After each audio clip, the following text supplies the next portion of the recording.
Well, thank you all again for flooding in. It's nice of so many of you to turn up. I'm sure we'll get a few more once we start going. Yeah, you can come over if you like. Oh, they are. Look. We're waiting for you. Let's talk two more in. There we are. There you go. Good lad. You've just increased the audience by 40%. So we'll build up as we go. And thank you very much for joining us. This last final session is all about security. I don't know if any of you were in the session earlier on with Rennie Schaefer, and he touched on some of this. But to find out a little bit more about security in the self-storage business, please welcome back from yesterday, Sarah Manning and Ant Hebblethwaite. Well done. Thank you. Thank you very much. So, security. So most of this presentation is going to be delivered by Ant. He will explain who he is in a moment. From my side of it, so I have been in the supply of shipping containers into self-storage for about the last 16 years or so. So there are a few little bits relevant specific to containers, which I'll cover shortly. But for the main part of the presentation, I will hand over to Ant, who will talk to you a bit more about security. Cheers, Sarah. Thank you.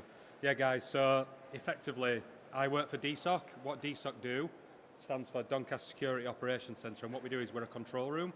So we remotely monitor CCTV, intruder alarms, fire alarms, and everything else associated with self-storage businesses. Not just limited to self-storage, as you can imagine. Anywhere at the CCTV, we can receive them detection events and prevent crime, ultimately. That's what we're looking to do. So what I've done with these slides is I'm trying to show everybody the layers, the really concise next steps to take in terms of combating the crime, and also just really increasing your security posture on your site. We've experienced this within self-storage over the last 3 years.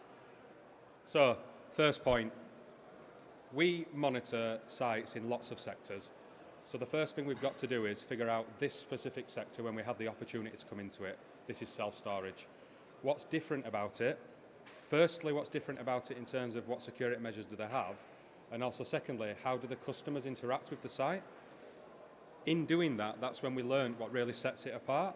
As you can see from the image, there are a heck of a lot of touch points. Now, granted, this is not representative of all self-storage sites, I know that. But this is where it's different from per se retail. So as an example, if that block building is a typical retail site that we monitor, on a night time when that building closes, they will arm the intruder alarm, and that is pretty much the only thing that someone like us would monitor. If someone then breaks into that building, we will receive a trigger from the intruder alarm, and that is about it. Whereas with self-storage, your customers are coming out of hours in some cases, extended hours. During the day, there are unit alarms, so you've still got the capability of sending alarms all day long. There are many more touch points. So that's what this slide is really showing, is that we had to consider that in terms of what do we bring to this sector, what can we actually monitor and what can we help prevent. But also, as one of the bullet points mentions, it's a customer service piece as well, because each one of them touch points is somewhere that one of your customers is accessing your site. So at that point, if anything's painful for them, it's not the best operational tool for your business, never mind security. So this was just a consideration of what sets self-storage businesses generally apart from the other sectors. So then next is coming in and bringing our security industry background into the sector. Now, some of this I will go more quickly through because it's quite obvious, as in the slide that's up right now. Establish your perimeter, of course. Most would. It's part of the design. But I guess our input is that even at this stage, bear in mind, if you are going to have this monitored, either yourself, so you're going to have systems in place that you could check on your mobile phone, you could check on your laptop, or you're going to engage with somebody like us for the monitoring. Really bear in mind this, the layout, the access to site, the way that the customers would gain access to the site, but also the way that people who are up to no good would gain access to the site. So as a quick example, on the top image, that height of a palisade fence, if that single stack container is next to that fence, is a disaster. It's a foot up onto the roof of the single stack container. That height of fence is no problem if you leave a gap to the container. That is then an area in which we could have detection CCTV, we could have a beam, we could pick up the fact that someone is in an area they shouldn't be in. So it's just them little considerations that by the time we've gone and done a site survey, if they've not considered this, it could be a potential gap and a bit of a frailty on the system. Now, this is the big one. This is the one that, regardless of being a storage business or movers, removals business, or any of the above, car parks, business parks, industrial estates, CCTV is easily the biggest capture of preventing crime for us, easily by a mile. It means instantly, if someone is in an area they shouldn't be in, and that camera is triggered through to us in the control room, and we can see that they're somewhere they shouldn't be outside of ours, that is a crime in action. So our call to action there is, when we receive that, we can contact the police. And I think there's a little bit of a misperception there that, firstly, can you even contact the police? And secondly, what's the point? There is a point. We do this all the time, every single week. We've prevented hundreds and hundreds. And then we've had arrests because predominantly, and it's not always the most fancy CCTV system that you think you might need, we can live view pretty much any CCTV system. And a lot of the detection elements that I'll get onto in the next set of slides, they're enhancements too. But I think a lot of people think, well, I've not got the systems that would be capable of what Ant's talking about. And then we actually kind of engage with the guys, do a bit of an audit, talk to your installers, talk to your electricians, talk to your suppliers, and figure out there is a heck of a lot we can actually achieve with what you have. So that's what I wanted to just show with this is, a key takeaway is the second bullet point. Engage your supplier, engage your installer, ask on specifications, what is the system that you have, what is it capable of, and take it from there. So, this is a little bit more technical and something I could probably talk about for about an hour. Rennie spoke earlier about AI. We're hearing this a lot. AI, algorithms, and as much as that's great, we do feel in the security world it's a bit of a buzz phrase, and we'd prefer to speak in what it is. So for us with CCTV, it's video analytics. That's what AI in CCTV, if you see it on any banners, any selling points, AI CCTV is actually video analytics. Now, I'll break down why that's important and why there's a difference. I feel video analytics, when the person buying it and the person using it is educated as to what it is, can practically use it. I feel like when it's AI and it's described as algorithms, it's a bit like what Rennie was describing earlier. The uptake is much longer. You have to then be educated on what it actually is, how practical is it, can I get that into my business, who am I going to make responsible for it? This is so widely used in all of the sectors that all your installers will already understand it. What it means, long story short, is the cameras have to be capable of reading a scene and differentiating between objects. Them objects would be a fence moving, a branch on a tree moving, an animal running in front of a camera, or what we actually want, which are people moving in an area they shouldn't be in, a vehicle being somewhere it shouldn't be at a certain time. Now, why that's important for us at DSOC and a real practical use of AI is that we can then filter a lot of what we call the white noise. So a lot of the triggers that we would receive from a CCTV system, if they don't have the analytics, would be the white noise, would be flapping trees, plastic. And this is where you hear a lot of the scaremongering about kind of what is the point? The cameras just trigger all the time. How the heck are you going to work with that? We can work with that because of video analytics. Now, again, I refer to my earlier point. This doesn't mean you need to buy the most advanced system on the market. There are systems that you can bolt onto your existing systems that would then make them analytic worthy, let's say. And also on our side, once we receive the images, there's a lot of analytic tools we've got to play with. So the filtering, we can do that on your behalf. So I just wanted to offer some practical kind of guidance and information on what AI and video analytics mean for us. Now, this is directly relevant to the crime prevention side of everything that we do. All of the above that I've described in all of these slides is all well and good. But if we can't have the interaction at some point, whether that be phone calls to key holders, phone calls to a guard response, phone calls to police, or preferably, right at the source, the person who's on that site who shouldn't be where they are, or at least we believe they shouldn't be where they are, we want to be able to talk to them. We want to be able to send an audio message to say, it could be a customer service piece. It could be that they've happened in an area accidentally they just shouldn't be in, at which point we will direct them back to an entrance, say to them, if you do have access to this site in this area, would you just please go back to the access control point, present your credentials, and we can confirm that you're allowed the access. Immediately, you wipe out 50% of the up to no goods, because what they will do when they hear that message is leave. They're not going to go back to the access control point because then they know that we're going to pick up on the fact they've not got it. Either they've tailgated in or they've copied somebody's access. So that's their suspicious behaviours right after the audio messages gives us everything we need to know. We can then call the next action correctly. So this is when people ask us how many crimes have you prevented. It's incredibly hard to answer because the amount of audio messages we issue, they will leave. And that's ideally what you want. There's nothing more frustrating than seeing something going on and not being able to talk to the person on the other side.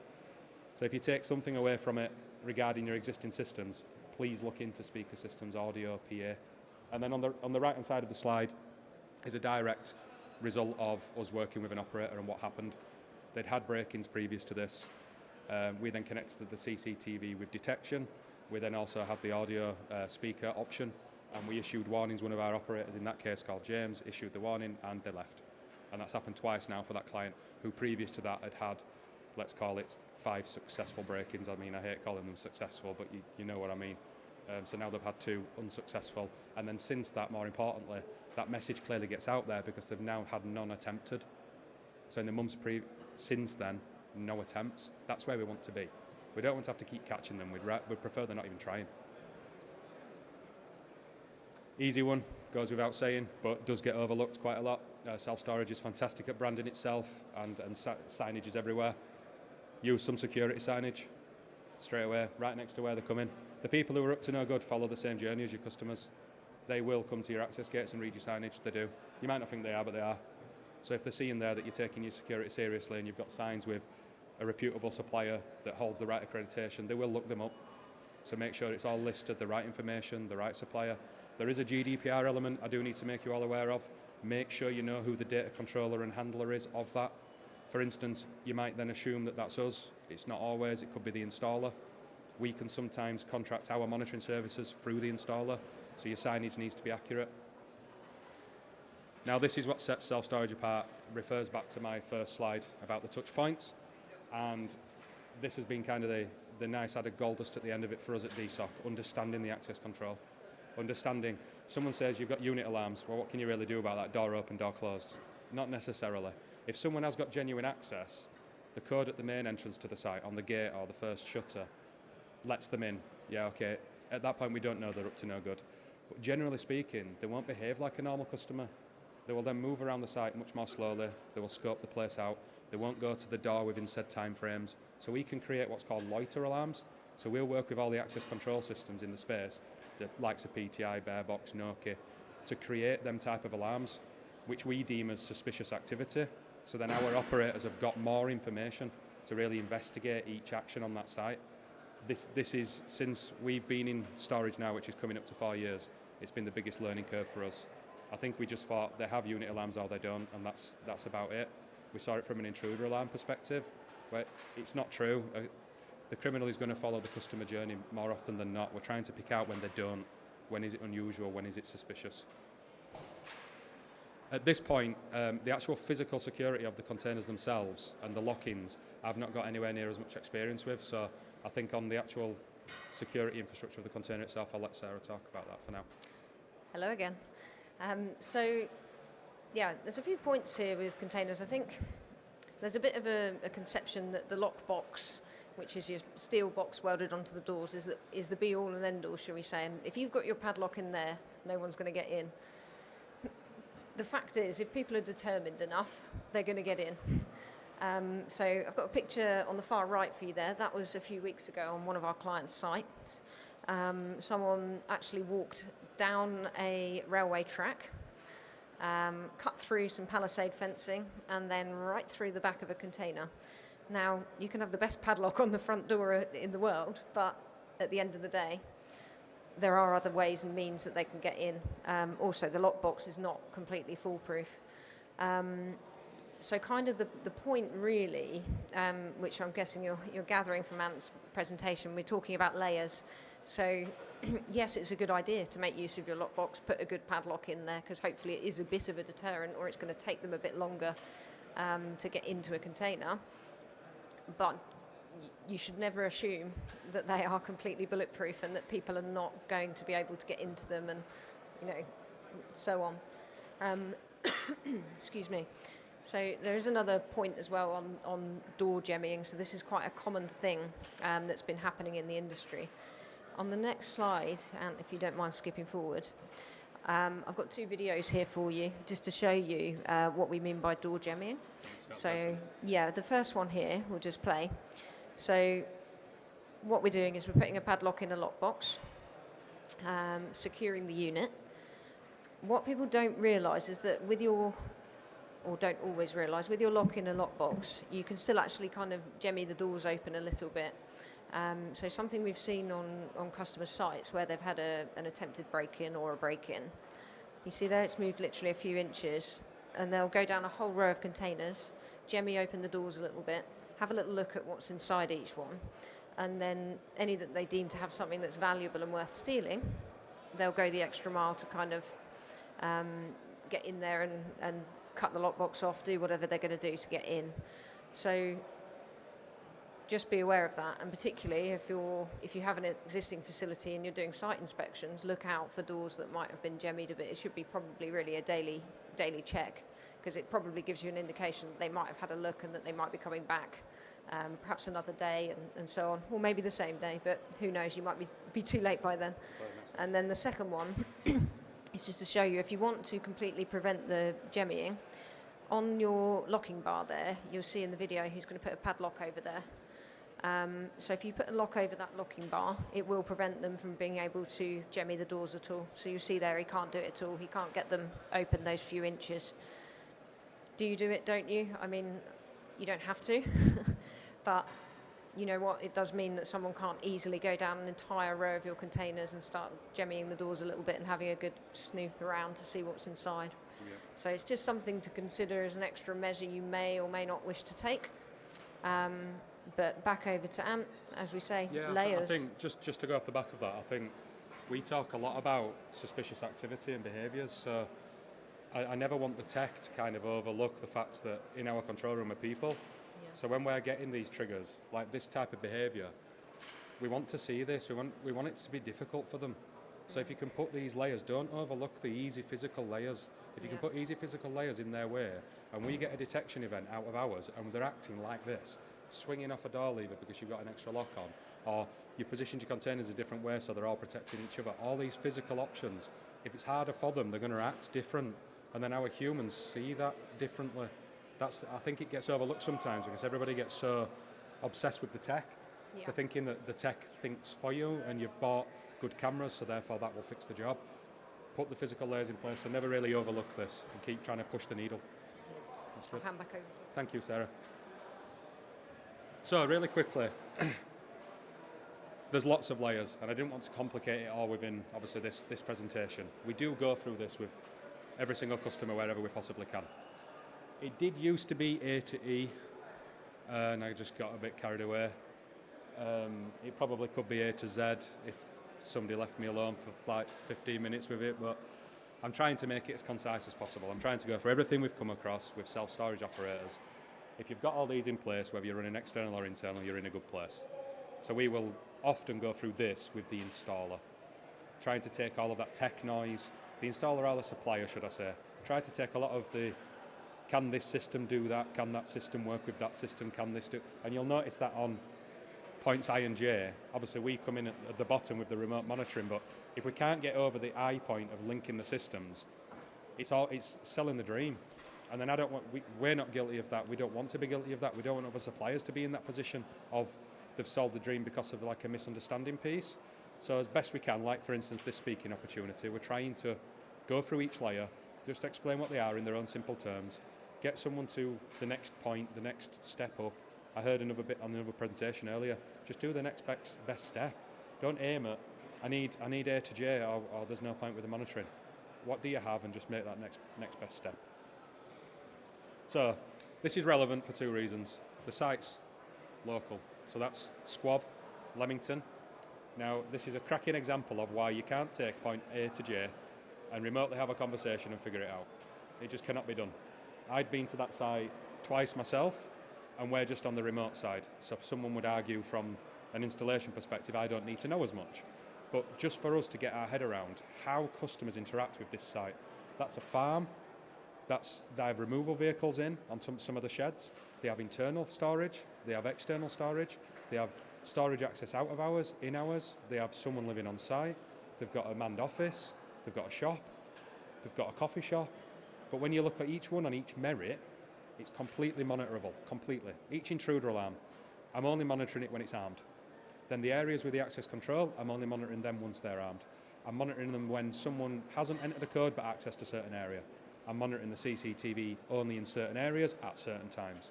It does take time, but it can be done. So this place has had no incidents whatsoever. And again, when people say about crime prevention, it's difficult to put numbers on it because they've done everything that they can possibly do, therefore they've had no attempts. So you could say if they hadn't, they would have done. It's a difficult one. But what I will say is if you feel you've got a facility or an estate of facilities that you think it's too difficult to get through and figure out, engage your suppliers, engage your security suppliers, whether that's your access control, CCTV, alarms, or indeed your monitoring. They will have the appetite for it and they will have the solutions. So just work through it with them. There you go, cheesy picture of an onion. No reason.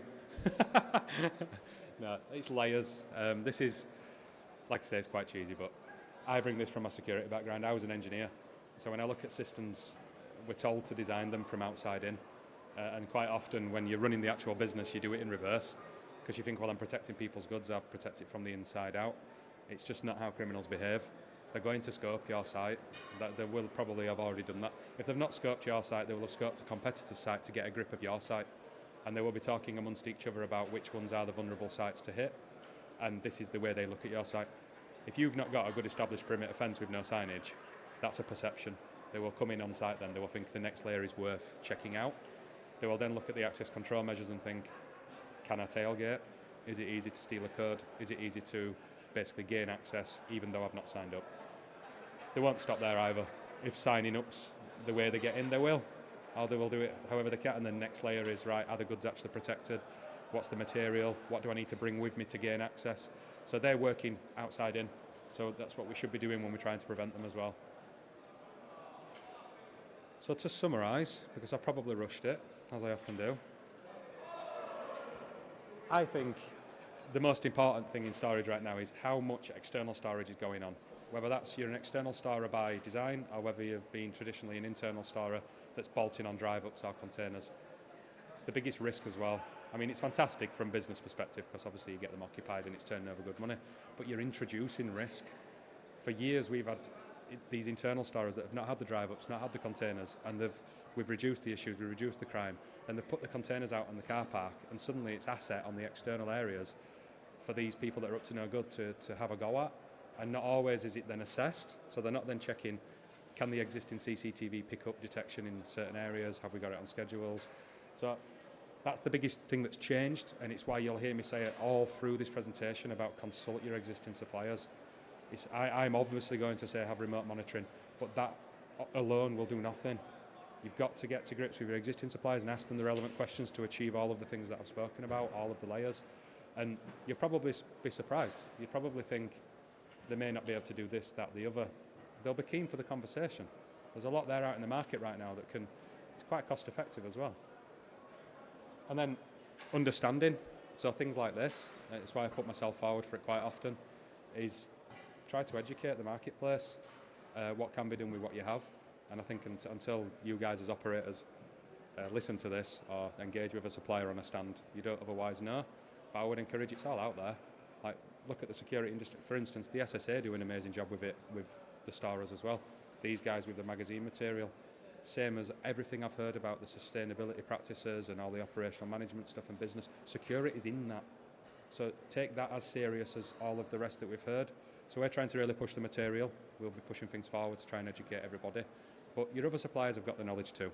It's just us guys that's in security, whether we're from like a police background or an engineering background, we're not always the best at shouting about it. It's usually quite a quiet hush-hush situation. Crime's ongoing, not everybody wants to make noise about it.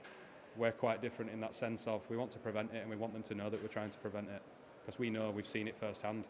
We're now at around 350 storage sites that we monitor. We reduce staff call-outs, guard call-outs, and ultimately prevent crime, and it completely can be done. So use your systems to full potential, that's another relevant point, and a key takeaway. You don't need to spend the earth. If you talk to some of our existing customers, they will explain that to you. We can sometimes utilise what they already have. It's not a case of looking at, for instance, like a big yellow self-storage and seeing what they're doing and all the measures they've put in place. It's probably not relevant to you, and also you can probably achieve a hell of a lot of it with what you already have. So don't always think it's going to cost you the earth either. I think that's me done, pretty much. I just wanted to offer you an insight into what we found with crime and security and self-storage so far. So thank you very much. Good. Thank you, Ant. Thank you very you. much. Cheers, Sarah. Does anybody have any questions that are burning to ask? I just like to ask the one that I think Ant would want me to ask, and that is that assuming that you have a store that and you think that the next step might be to go to remote monitoring, what's the procedure? How do they do that? So the first piece of advice is always to talk to your existing installers. So if it's an alarm or CCTV system, talk to your existing installers. They may well have a relationship with a monitoring station.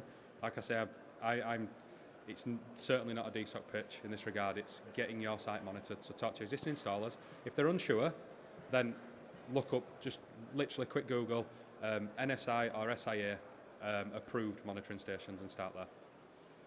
And obviously talk to DSOC. Good. Thank you, folks. Thank you very much indeed. Well done. Thank you very much. We're all finished now here, apart from... Cheers, Ant. Thank you. Apart from... I do believe that we've got the Packer of the Year award in here very soon. So if you'd like to find out who's the best packer, then come along and see.